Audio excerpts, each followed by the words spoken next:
Hello, legends and super legends. Welcome to Veloharmony Live. It's Wednesday, hump day. I want to just start out with some, channel news. I got a lot of requests from people to put out workouts. I'm building the preseason plan and the in-season plan, and I basically start with the workouts, and then I build them into a training periodization process in the plan. But people have requested that I set up the ability for them to buy specific workouts. So I started rolling that out today, and by the end of the week, I should have the plans finished. But I do the workouts first, so you don't get the links that I built in the plan itself. For those of you who have used the plan, but what you will get is the ability to buy specific workouts. So if you just want to work on VO2, a threshold, or leg speed, you can just get that workout. So they're on the site now, and I will use them when people come here and ask for specific workouts. How do I improve on this or whatever? I will use those links to send them to it. Seemed like a great idea because I don't have the time to coach everybody one-on-one, and so it's just going to free me up. So that's something that's already, I rolled it out this morning. It's been showing up on Facebook because once they put something on the website, there's a link that's sent to Facebook. So that's what's going on. That's new. Ian, how you doing? Good evening from the UK. So it's probably about what? Let's see, 9:30 something there. Thanks, Ian. Those of you who do the super chats, I want to thank you for that because that means a lot because it takes a lot of time to set up for this and get this done. So that really helps. I really appreciate that. And of course, my super legends and my patrons, all of those guys and girls are appreciated. 22:35 there. Okay, so it's 16 here. So that's 6 hours. Okay. Yeah, I've been watching the Giro d'Italia, just pieces of the race. You know, Primo's Logic, he did a great time trial the other day, and so there's a lot of the guys are very competitive there. Let's see who all we have here. Noah, Adam, Ron, Robert Tangler. Welcome, super legend. John Hill. Hey, John. Adam Mills, he said boring stage today. Yeah, they can be all exciting. I'm sure the guys like those boring stages because it's an opportunity to rest. Some people can just sit in, you know. Some people can just kind of sit in there. Yeah, I keep track of, Ian said knowledge is power. I keep track of the other side of the world, like Australia, Malaysia, other places, and then even New Zealand. People that I coach that live in those time zones, I put them on the world clock on my phone. But, you know, it's like sometimes is GMT -5 or GMT -6. So it's hard. You're splitting hairs depending on which part of the other side of the pond you're dealing with. Hey, Rodolfo, welcome. Yeah. But those guys are 3 weeks of riding like they do, man. That's tough. They're going to need a lot of recovery. That's why it's tough to do the Giro and Tour double because it's just really hard for you to recover. There's not enough time when the Giro ends to rest and build back up for the Tour. It's too hard on the body.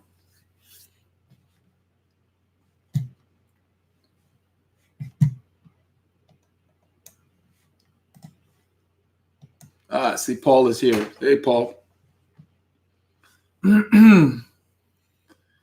Yeah, the heat has settled in our part of the world. It's about 29 Celsius, 89 degrees, 88, 89 degrees for the high right now. And by the end of the week, it will be like 91, which is like 31 Celsius, something like that. So it's hot because our days are now beginning at 21 to 24 Celsius, which is like 70 to 75 degrees. That's our low. That's where the temperature falls, and then it goes up to like 89 to 91. So it's still okay, but by summer, by June, it'll probably be 93, but then the humidity will be up. And that's when it gets real sticky. So I'm already starting to drink more, so like carry more water and, end up drinking like 6 bottles, on a ride. It varies. So you really got to watch that. So yeah, so we stop more frequently to just load up. You don't want to run out. You want to have more than you need. And I always carry at least 1 bottle of clean water so I can pour it on my neck. It makes a difference. And it's time to break out the lighter jerseys. Our team kit should be coming any day now. This is the 22nd. It's supposed to be delivered around the 28th. That was the original plan, and their process from what it said, it was in manufacturing. Now it's being sent to their warehouse. That's the status. And so I expect it to show up any day now. So I'm excited about that, to see that. So the next thing we'll get will probably be the shorts. So it's kind of exciting to see that.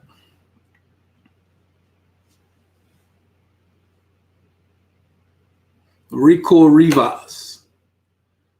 Do you recommend any specific type of cycling workouts for people with lower leg weaknesses?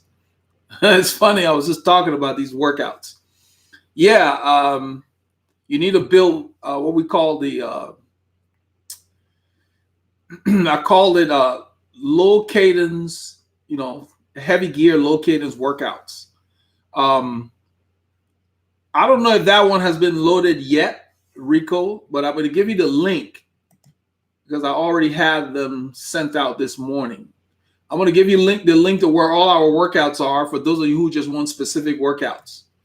I got a lot of requests as I was building the plan because people are saying, well, if I just want to try a workout before I get the plan, we want to have the ability to just sample some of your workouts.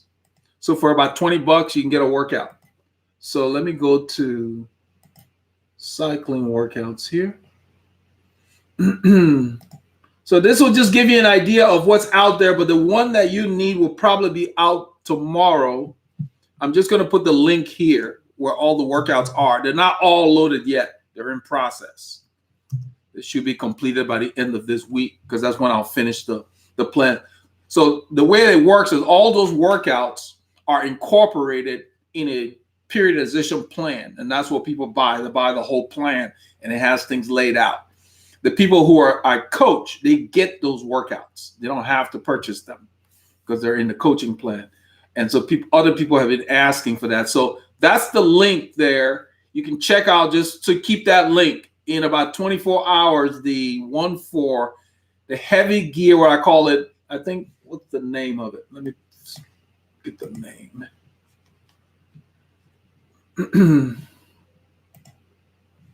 What did I call it? Low cadence, big gear workouts that will build your leg strength. That's like doing weight training on the bike that builds your strength. And so there's a lot of other plans I'm going to roll out for people who are, they're trying to do a sportive and they've been messing around, and this will just get you ready to be able to do 50 kilometers comfortably and so forth and so on. People have asked for those. So I kind of made notes. When I get something that a lot of people ask for, then I do like a custom plan for that. And I also have people that go to the website and request. There's a service on there where you can request your own plan to be built for you, even though you're not being coached by me. And so there's a lot of things that keeps me kind of busy. So this will free me up because this will allow people to pick their own plan, almost like a recipe. And then I'm going to put some bundles together once they're all out there to where you can pick these plans and get ready for a certain kind of event. So there's a lot of ideas that I have to work with that. So that will help you. But by tomorrow, the one that I'm talking about will be out there, the big gear, low cadence workout. That's what you need. At least you'll get an idea of what that is. Let's see. This is James LaFleur from DC. He said, I'm curious about your opinion on supplements, multivitamins, etc. Yeah, I don't take any myself. I just eat. I eat a balanced diet. I mean, what's a balanced diet? I eat what I crave. I eat a lot of vegetables, starches. I don't deprive myself. The challenge with supplements is that if you take more than you need, the body, you just really spend money. The body does not absorb it. So if you don't need it, it just kind of goes through you. That's the thing with it. So unless you're trying to deal with a deficiency that some maybe nutritionist or some doctor has identified that you have, it's really a crapshoot. So if you don't have an identified deficiency, then just eat what you crave. You know, eat a lot, eat vegetables, starches, your meats, whatever. Get a balanced diet, and you should be fine. Because really, most people don't need them. And even when they're identified, a lot of people that really are chronic, they don't take the pills. I'm sure they get the liquid form, you know, something that the body can really absorb easily. So that's the only thing with that. Because it's a big unregulated industry. So, you know, the different quality of stuff out there. So you got to be careful where you source your multivitamin. But if your body does not need it, you just excrete it. It does not stay with you. So that's the thing. That's why if a doctor or somebody has not said that you're deficient, then just eat your normal foods.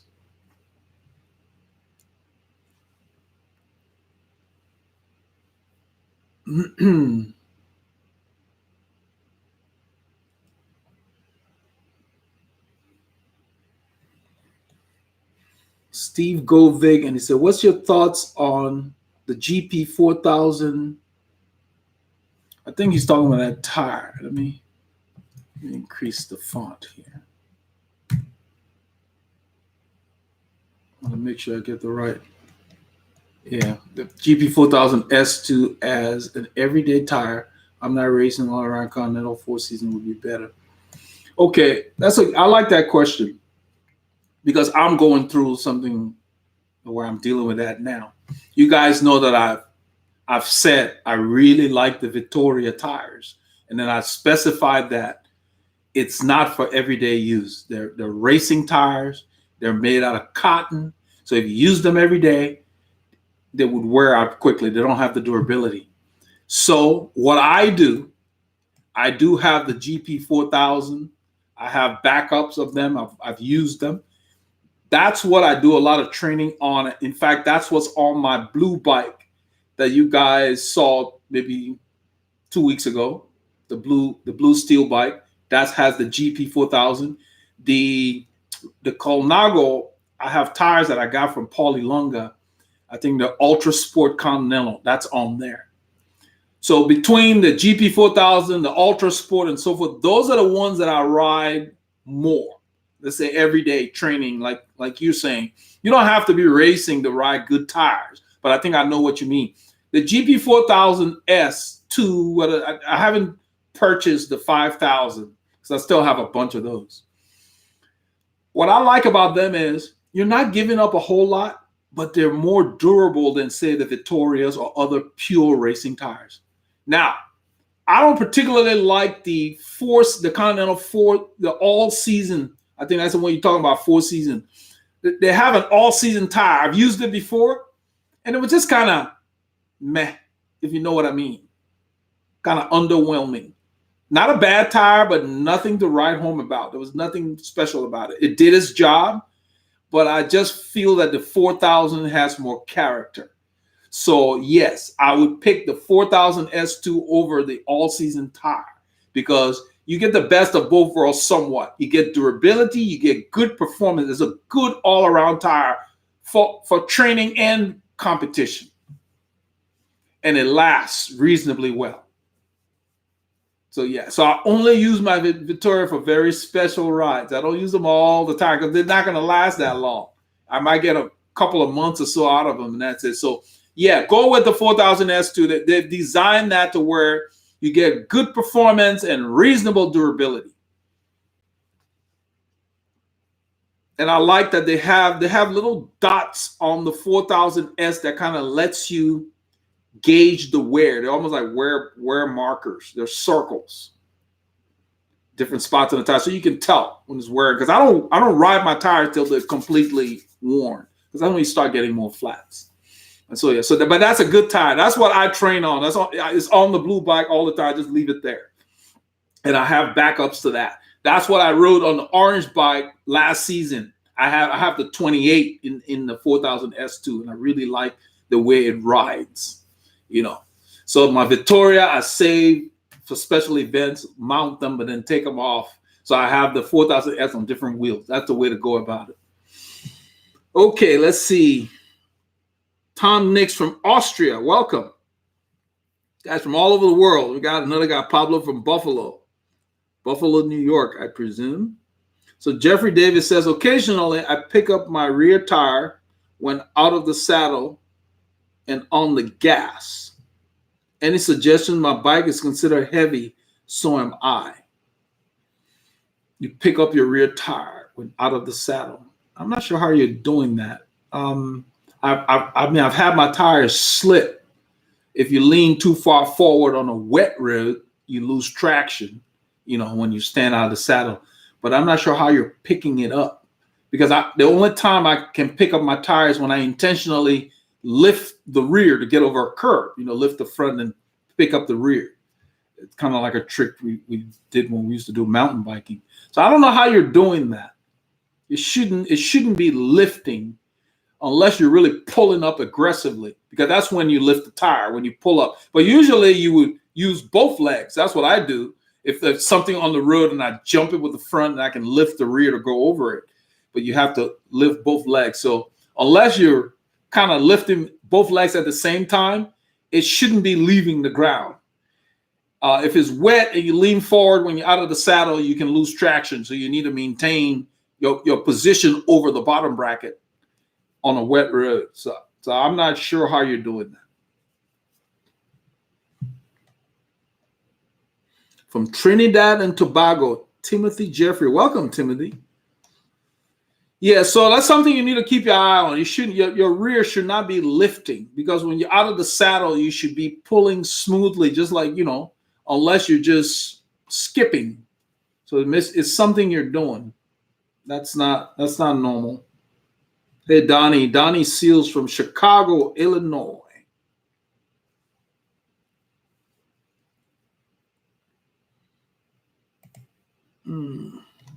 There's somebody named TSK Kazami, I guess. I guess the TNS might be silent. Hello from Australia. What's the best wheel upgrade you recommend in the sub $500 range? I'm looking for alloy option to use with a Shimano 11-speed system. Will be used for training outdoors mostly.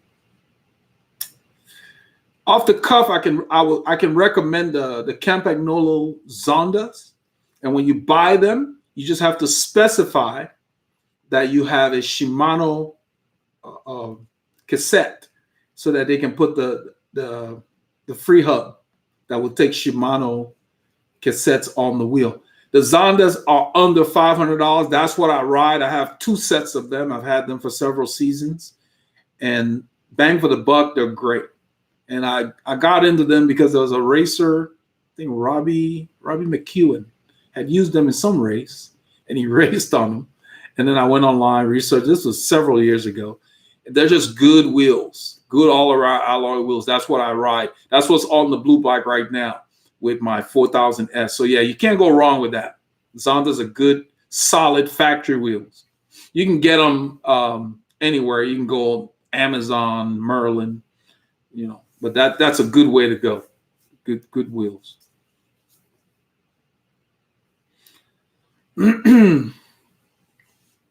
Casper Jensen. He said, hey, I really appreciate your videos. What foods, gels, etc. do you take with you on a ride? I take SIS nutrition gels, but I also take like banana bread, sandwiches. You take whatever you got in your house, whatever you like to eat. I ride Saturdays I ride at least 6 hours. So I take different foods for the variety, because after a while you get tired. I take granola bars as well. So you can take different things. I'm going to put a link here for the nutrition videos that I made. That will help you, because there's a lot of information there. The playlist for all the nutrition stuff, because it's not any one thing. The more you ride, you want variety. You don't want to limit yourself to any particular kind of food, because then you'll get sick of it. Let's see here if I can find it.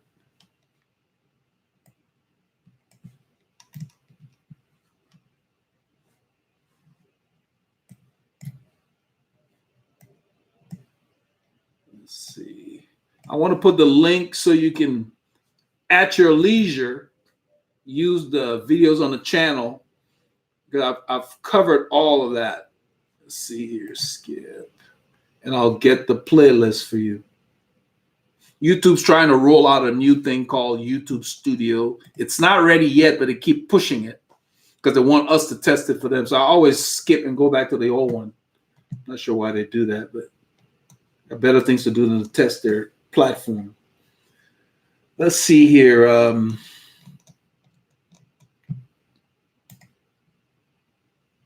Copy link address. So I called it Weight Management and Nutrition. That's the playlist for all those videos that cover food.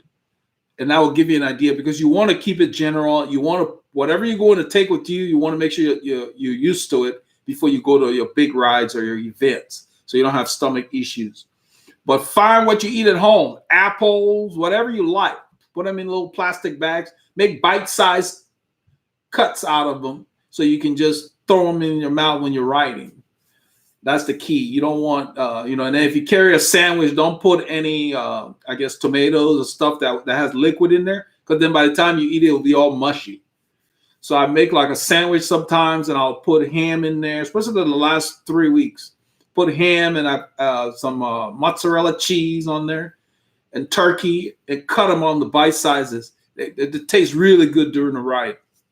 Real good to have. But the gels I save for when I'm riding hard and I'm low on energy. So I don't go to my gels first, or I use them early in the morning because I start my day like 5:30, and that's not when I normally eat food. So when I'm leaving the house, I ingest a gel before I ride to the group ride.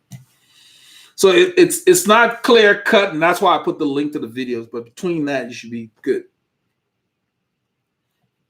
You don't need to buy too much stuff. Eat what you got in the house. Just pack your own stuff.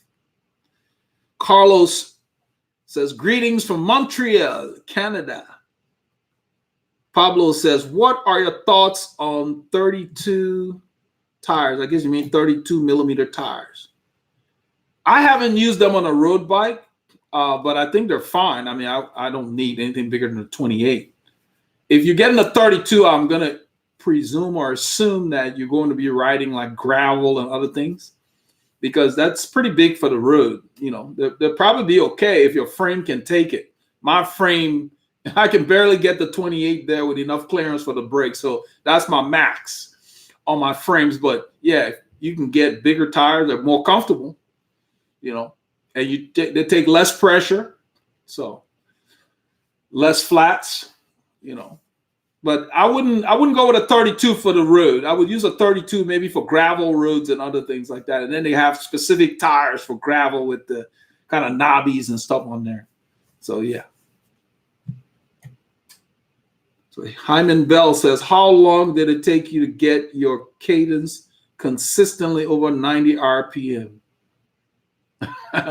Yeah, I couldn't tell you. I just always rode like that. I mean, 90 RPMs is not that hard. But I would say, you know, since I was competing, it was quick, because that, you know, if you're competing, you got to turn a high cadence, or you won't be able to recover. So I didn't really put a time on it. I had to do it. You know, I had a coach, and that's pretty much what I was told to do, taught to do. It just made sense. That's what made sense biomechanically. So you just do it. It doesn't take long.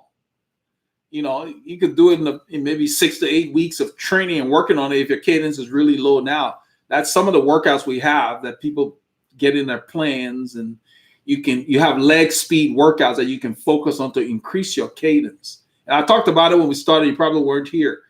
I'm going to be loading more workouts tomorrow. I loaded some today on the website. There will be workouts for those who just want to purchase workouts. So if you want to increase your cadence, there will be a leg speed workout in there that people get when they get the plans. So yeah, you could probably do it in a few weeks. It doesn't take that long. You just have to focus and know what drills to do. It's not, you lower the gear ratio and just increase your revs. But the assumption is that your bike fits you well. Otherwise, you will struggle because when your fit is off, it's hard to pedal a high cadence. It's not comfortable. Then you start bouncing real early and all that. So, it's part of a structured training that you could do in 6 weeks or less.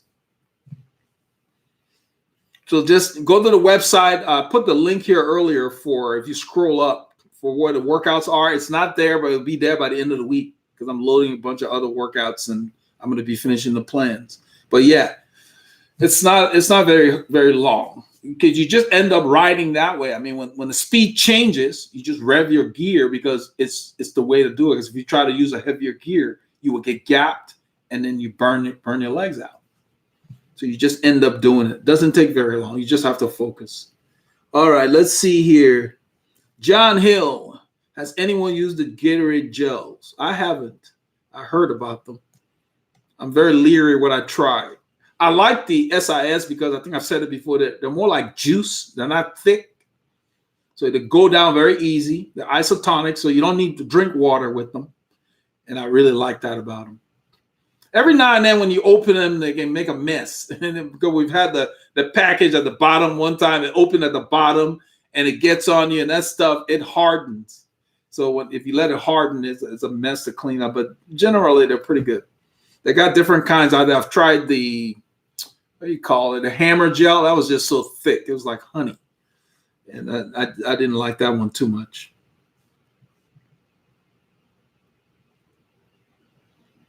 So Robert says, do you have a mantra you use on the bike?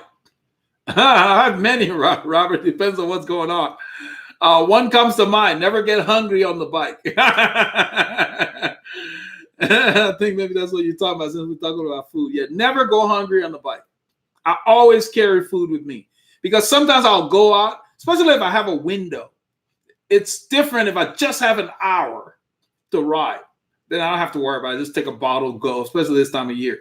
But if I have a window where, okay, I don't have to be back till this time, and I thought, I'm going to go for 2 hours. Sometimes you go out there and everything's rolling. You have a day where everything just feels great, and you go longer than you had planned.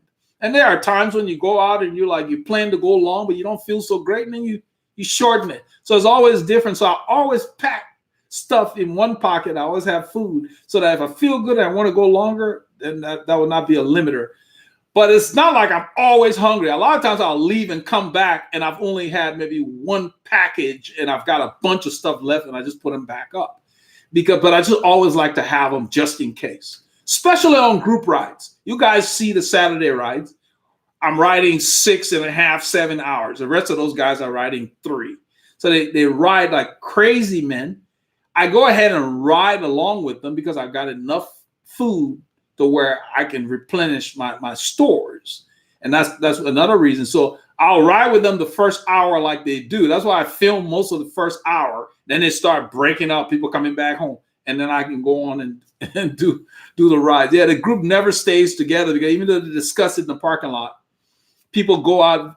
I don't know why they don't pace themselves because they really intend to go further. But then I believe it's psychological. I believe they go so hard and they realize, I can't continue doing this. I don't know why they feel that they have to ride hard all the time. But the guys who ride with feel that way. It's like they don't know how to ride any other way. So that's just what I've noticed. All right, so let's see. Uncle Pauliest. He said, when I max out my weekly volume, which is about 10 to 12 hours, how much intensity should one have with that? Because I know it is important to keep the endurance zone miles. Yeah, well, the thing is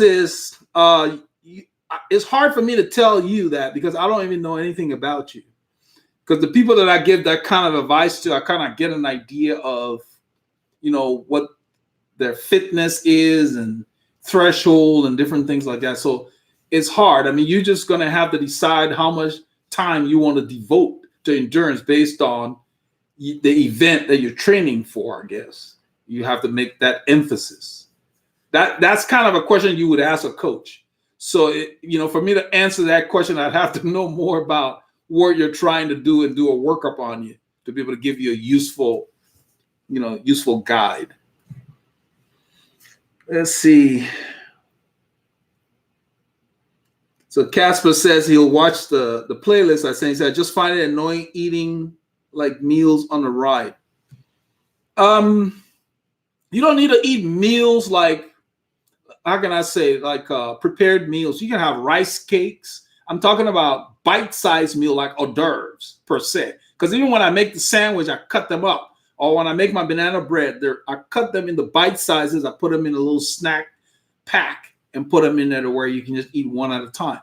But I only do that if I'm riding, say, zone 3 or less. When I'm going hard, you don't want to eat solids when you're going hard, because then the blood you need for energy will be used for digestion. So you want to eat those foods early in the ride, the solids, or when the pace is low. And if you're riding by yourself, you control that. So what I usually do is, if I'm riding out, let's say if I'm riding in the morning, I eat as soon as I start the ride. I start to eat something. Now, the 6:30 ride, I just do the gel. Then later when we get there around 7:30, 7:45, I start throwing things in there.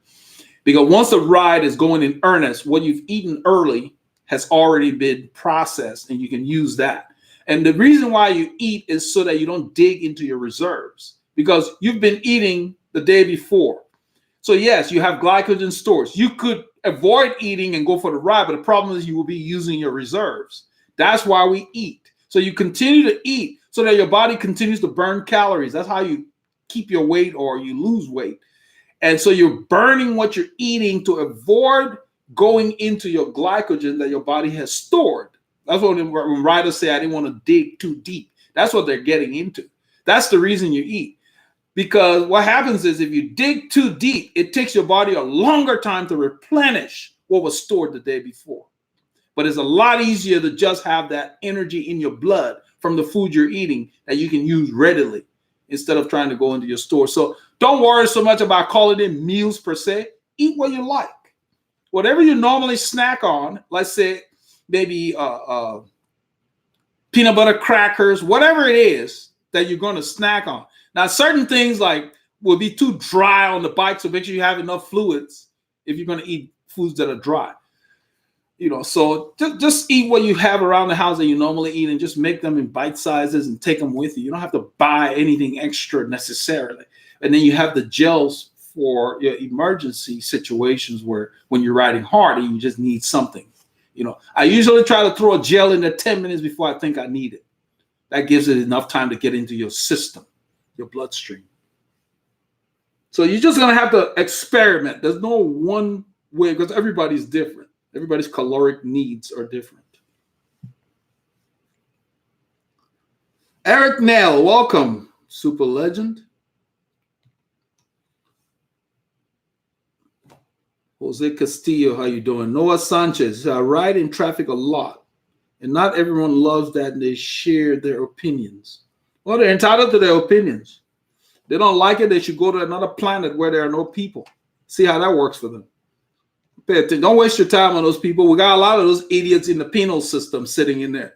So don't worry about them. Go on, do what you got to do.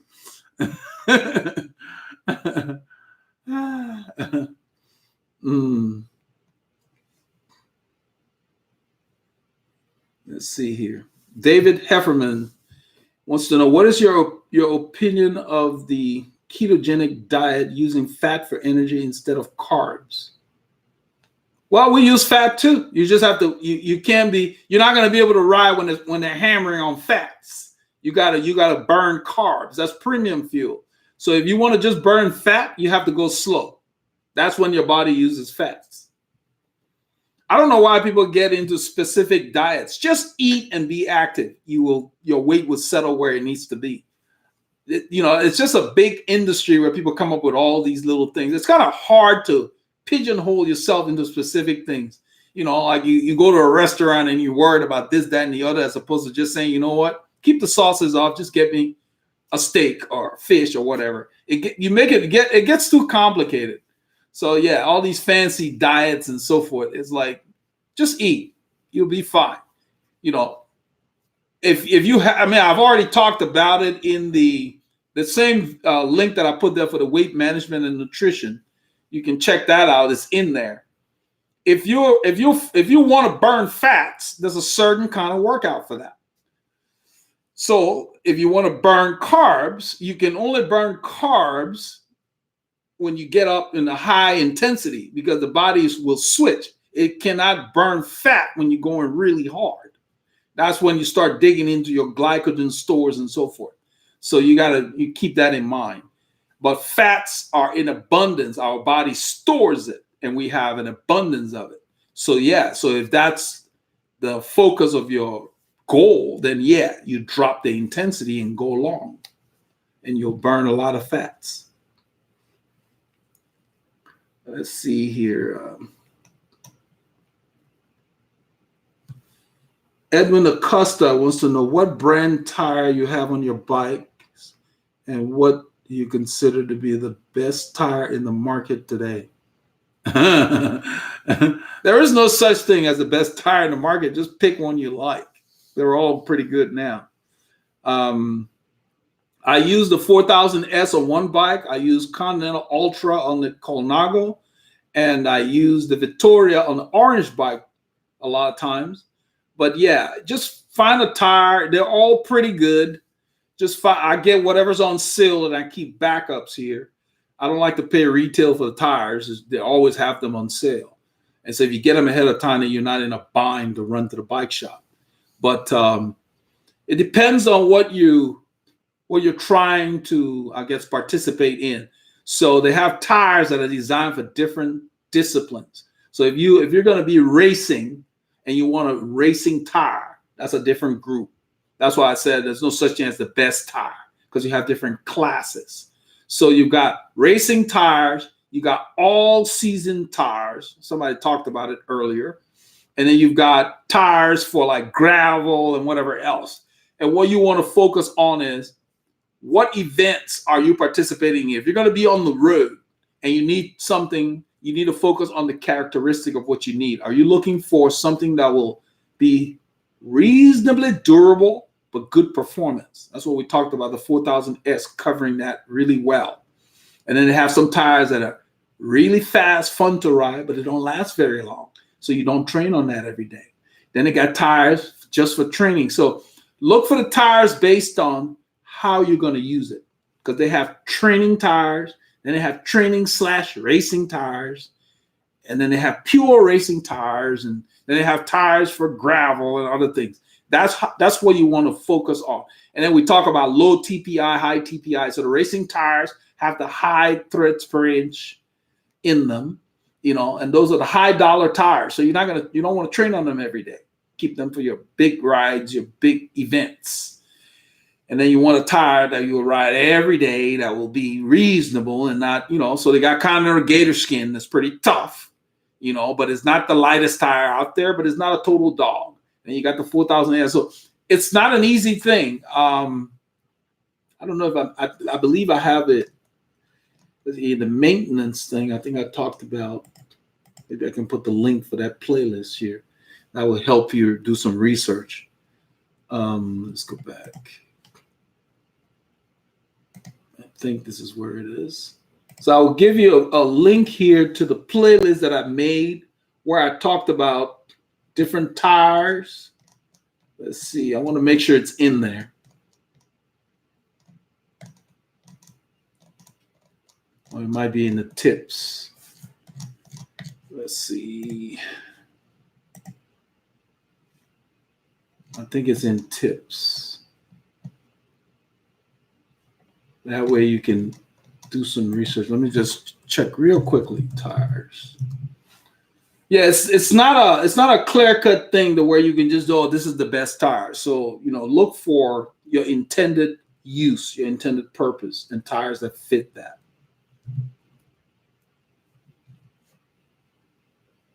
I'm going to put the link for the tips playlist. You can look in there. I believe that it's covered in there. Let me copy it. There we go. Because that will give you an idea. Just kind of, if it's not in there, search the channel You should be able to find something on tires. But based on what I gave you, just search for, even if you were to go on Google, let me put another link here for you because I have a recommended tire list that you can start with on the website, on the Veloharmony website. I have a recommended cycling product page, and I think I have tires there.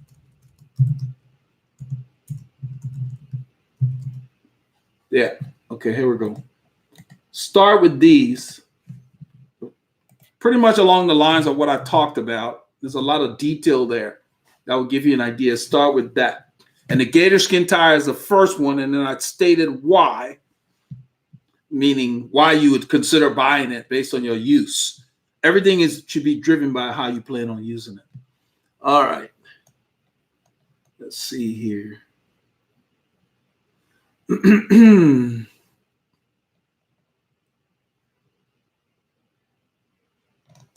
Okay, what brand? I think I already answered that.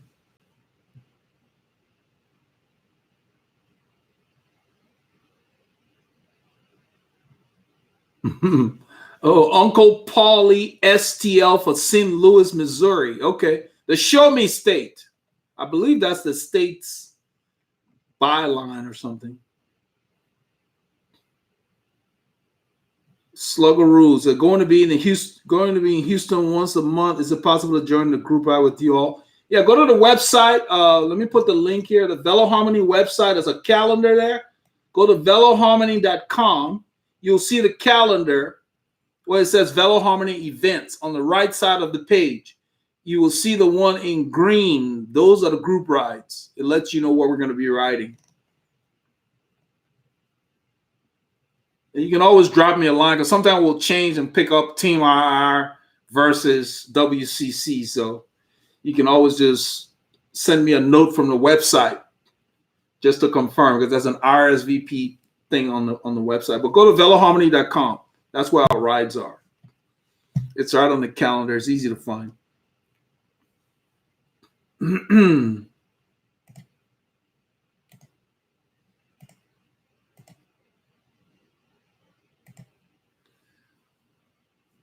Hey, Michael, how you doing? From the land down under.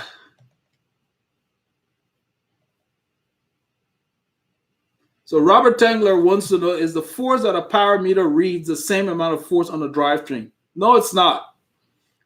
The power meter is using what they call strain gauges. Now they have other power meters that use the wind now. You know, they have the power meter that will use the wind, and they're all doing calculations. And that's the thing. So look at it this way. It doesn't really matter what one power meter says versus another power meter. What is important is that power meter is consistent. That means whatever its calculations are, every time you do the same force, it's going to tell you 150 watts for that force. If it's not consistent with itself, then it's useless to you. So you don't usually want you don't want to choose a power meter based on, I'm going to compare it to another power meter, even though they all tend to track reasonably. But what matters is, because if it's consistent, that's all that matters. There's a guy named DC Rainmaker who does the reviews, and I was reading one of his reviews. He was doing a review for a power meter that was made to be mounted on the front of your bike. And it uses the wind in conjunction with your speed and the weight of your bike and other things that you enter when you set it up. And it calculates your power and it displays it on your Garmin. And people have asked on his site whether it should be considered a power meter. So what he said was, of course it's a power meter. You know, nobody says that a power meter has to have strain gauges because they're all calculating. It's using the wind and other things. But what his comment that made me laugh was, he said, I don't really care if they're using little hamsters wearing helmets to calculate the power, as long as it's consistent. And that kind of tickled me. But that's all that matters, is that it's consistent. Because if it's not, then it will be useless. And that's the virtue of a power meter. It's consistency. That's why the heart rate monitor has the issue of the lag time. And if it's hot and your body is, dehydrated, You can have fluctuations, because it's a human body. And then you're only reading the heart, not your legs. That's another thing. So there's a lot of little variables there. So the heart rate monitor has its use. It's really good for steady efforts, as opposed to power meters are really great for all of them, meaning that when you're doing short, intense stuff, the power meter instantly shows you 1,000 watts. Then it'll drop when you drop the power. So that's the key thing to look at. So no, it has nothing to do with the drivetrain and all of that. They basically look at it this way. Some power meters are installed in the cranks. Some of them are in the pedals. Some of them are in the wheels. So that should be clear to help answer your question, Robert. They put them all over the place. And then they figure out how they're going to calculate from their reading. The key is, as long as they're consistent, then that's what works. All right, let's see here.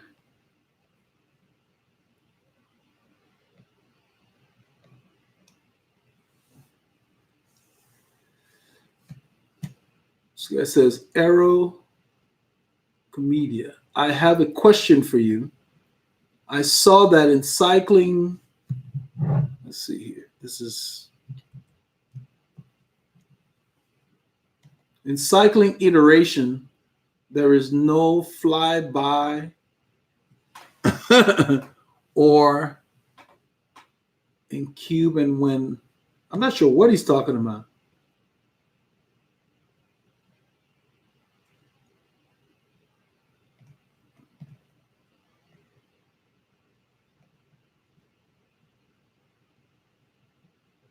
I'm not sure what you're talking about here. I stopped reading loud to try to figure out and make sense of it. So I have no idea. This guy's name is Air Comedia.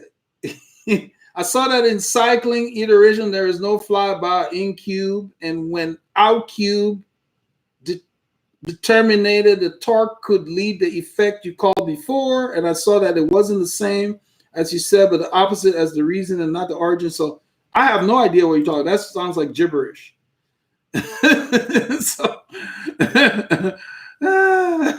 So I have no idea what you're talking about.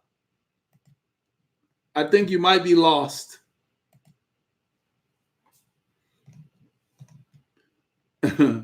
So Chris Rippey said, is it wrong that I'm watching this while I'm work?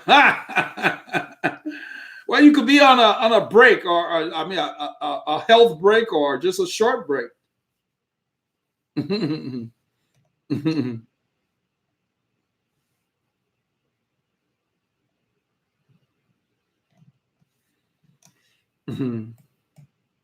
Well, that's interesting. People watch stuff at work, watch videos and other things. I mean, you take a break.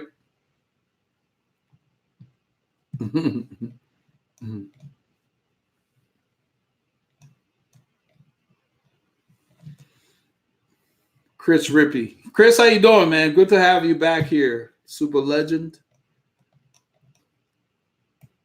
Yeah, I couldn't figure out what that guy was talking about, so I just moved through.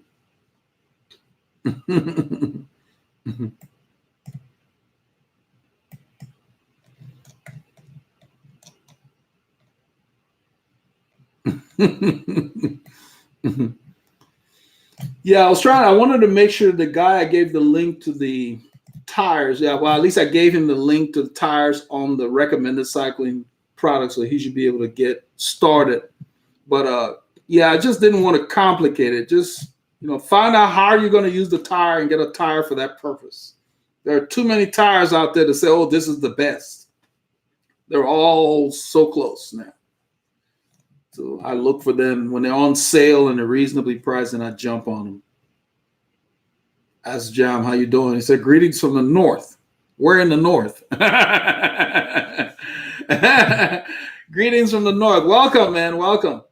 So those of you who came late, like Jeffrey Davis and them, I just wanted to let you guys know that I know that Wesley Stephen is not here. He's one of the guys that was waiting on the plans, the training plans. I'm doing a preseason, in-season, and then some other plans, and decided to detour and load the workouts on the website. because people were asking for them. People want, like one guy came, he wants to just work on his leg strength and this and that. He asked here.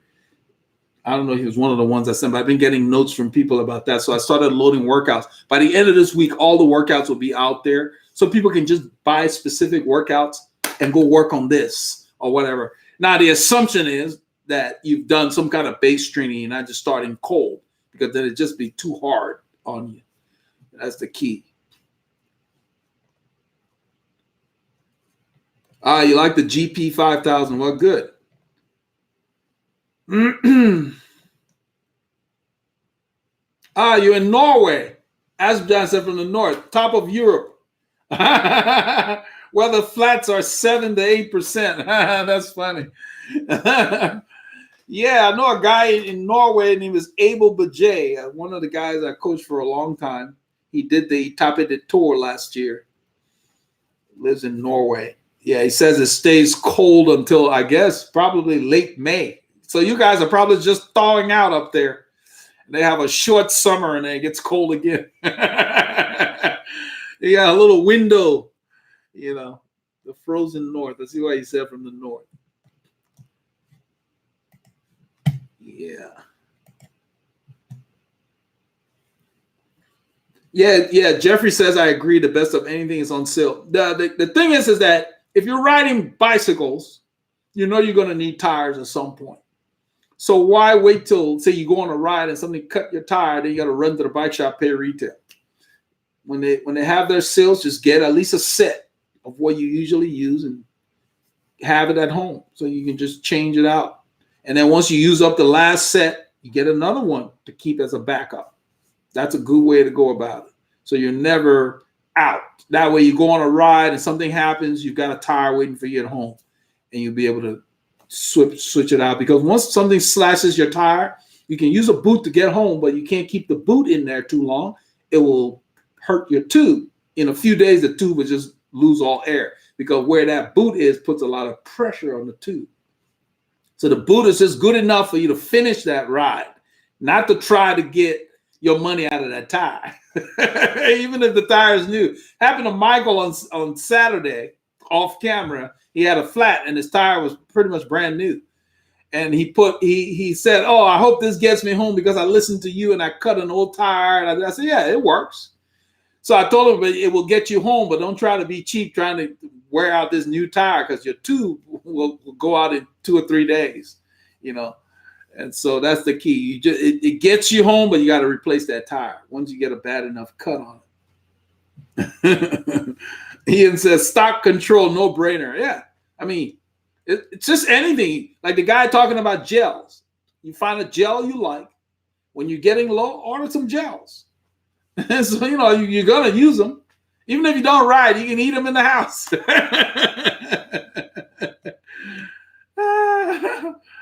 Ian say he has spare brake pads. Yeah, I've never worn out a pair of brake pads. I know, yeah, I've had to switch them when I was using carbon wheels because I had to use their pads for the wheels. But I've never worn them out. You know, now I've heard people say, not about pads, people say, oh, one of the positives about disc brakes is because you can wear out aluminum rims. I've never worn out a pair of aluminum rims. And it's funny that you said spare brake pads. You didn't say spare rims necessarily. Because, yeah, the brake pads would probably go before you wear out a pair of aluminum rims. You know, like somebody said that on one of my old videos I talked about disc brakes necessary for the road. One of the things, somebody put a comment there saying that, yeah, it's good to have discs so you don't have to wear out your aluminum rims when you ride in the rain or whatever. It's like, that's never happened. You're not going to be wearing that. Yeah. So, yeah. And the disc brakes now, if you have those, yeah, you definitely would need the pads because the pads are not very thick. They're kind of tiny. We really don't brake a whole lot unless you're doing a lot of descending but you really should just be braking when you get to your turns, you know, but for the most part, I don't use the brakes that much. But yeah, it's good to have. If you're using carbon wheels, you want to make sure you're using the pads that came with the wheels or pads that are for carbon wheels. Don't share them with your aluminum wheels because, first of all, the little aluminum flakes. They're little specks that come off the rim and they get in the brake pad. You may not even see them, but if you use the same pad on your carbon rims, you tear them up.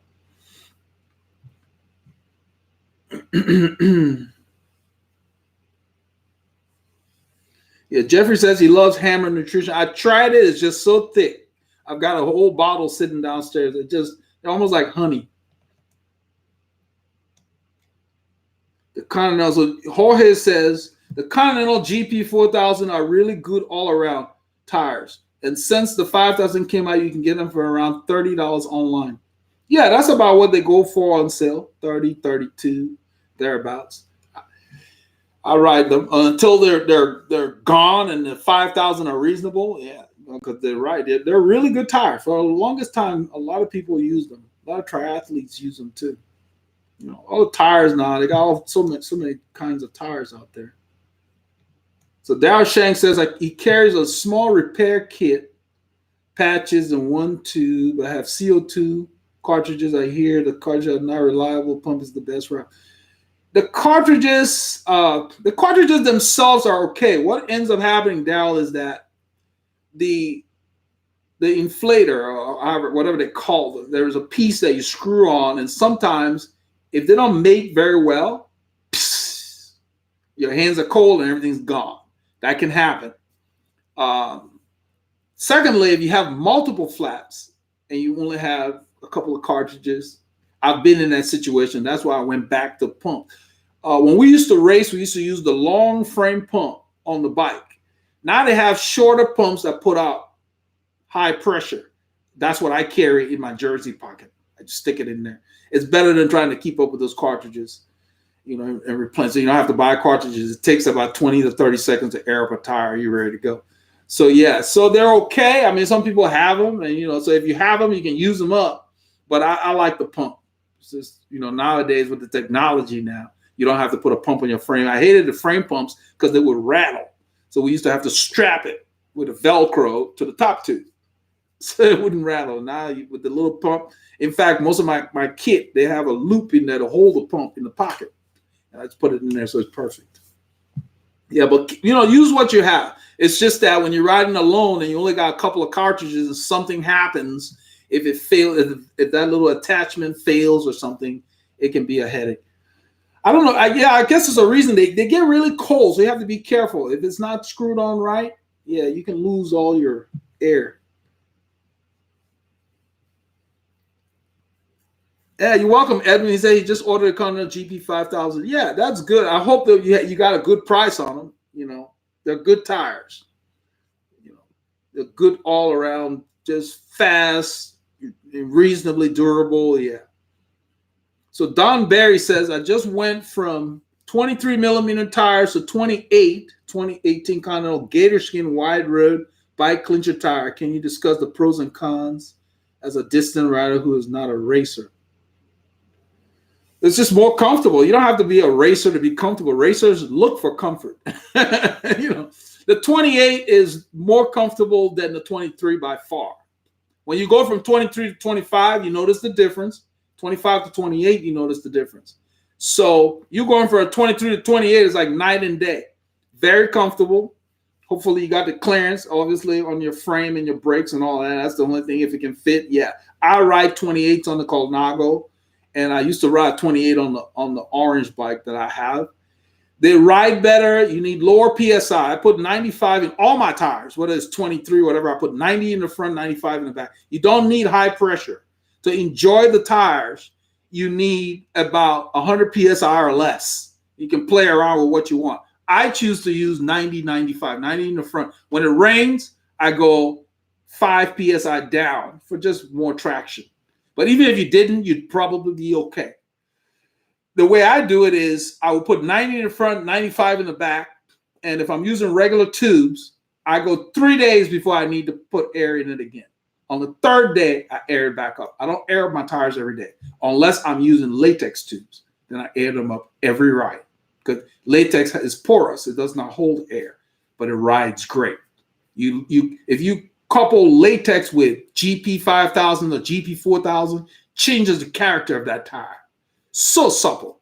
but you've got to air it up every ride. That's the only hassle, but it rides great, and it lasts reasonably well. I've get like 3 to 6 months out of the latex with no problems. So yeah, comfort, low PSI, less flats, you just enjoy it, just all around. And if you're a big guy over 150 pounds, yeah, you need rubber on the road. And I think they accelerate better because you got more rubber back there. It's just better all around. And that's what the riders in the European Tour, that's what they use on those roads in the classics, like Paris-Roubaix and stuff like that. Some of them probably go bigger than 28. I'm sure they split hairs. But yeah, you're not giving up anything. It's just the way to go if you're a big guy. Jeffrey says the individual gels thin from exposure to body heat for me. So you like the hammer gel. Let's see here. Ian, rocket pump has to be the best. Yeah, that's what I used. I came across that from Paulie Longa. He was using that, the rocket pump. It pumps quickly. Yeah. Now Daryl says I can hang the pump from my kit. Good advice. I didn't say hang. You can put it in there. Put it in your pocket. I'm talking about this little pump, like the pocket rocket pump that I have on the website there in the recommended cycling products. It's a Topeak micro rocket pump. It's like maybe this short. It fits in the pocket, and you just put it in your pocket. But whether it's Topeak or any other brand, make sure the little pump you buy is high pressure, because they have pumps for mountain bike tires that focus on volume, and that won't work very well for the road. You'll be fighting all day to get that thing up. So you need high pressure valve. They'll tell you HP, whether you get it from Lazine or whatever brand you go with. So I use the Topeak because it's easy. You just got a little thing you flip and you stick it on there. There's no attachments or anything extra, and it pumps quickly. I did a video about that on the channel where I compared it to the regular pump, and it was within a second or so of the Z-Fal. You remember the long one? So yeah, you're not giving up anything. Yeah, the Topeak pocket rocket. That's it. Yeah. You don't need to shop, Jeffrey. Jeffrey says, you guys make me want to shop, but I'm saving for a bike this fall. You don't need to shop unless you need stuff. He said, okay, Jeffrey says, almost every bike I've read up now has 28 millimeter. Yeah, 28, 25, depending on what it can fit. I mean, all my bikes will take 28. Now, some of the 28s are bigger than 28. Like when you air them up, they may be stamped 28. When you air them up, they're closer to like 32. Like the one that Paulie Longa gave me, the Ultra Sport Continental, is bigger. The Gator Skin is a real 28. So not all the 28s are the same size. So be careful when you get the tire. Make sure it will fit your frame or where your brake is mounted. That's the thing, the clearance. Okay, so we're going to wrap up now. Let's see here. Let's speed up with you guys. Asban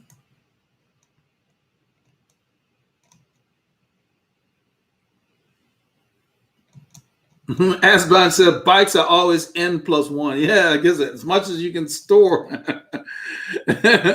Spend more time riding your bike, man. You don't need to be buying stuff unless you're out.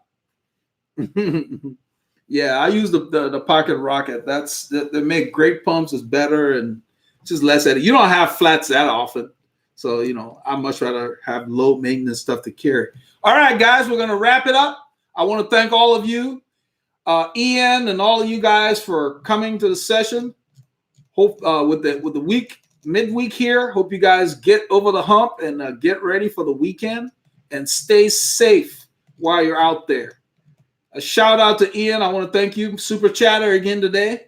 We appreciate your support on the channel. You guys, take care. See you next time.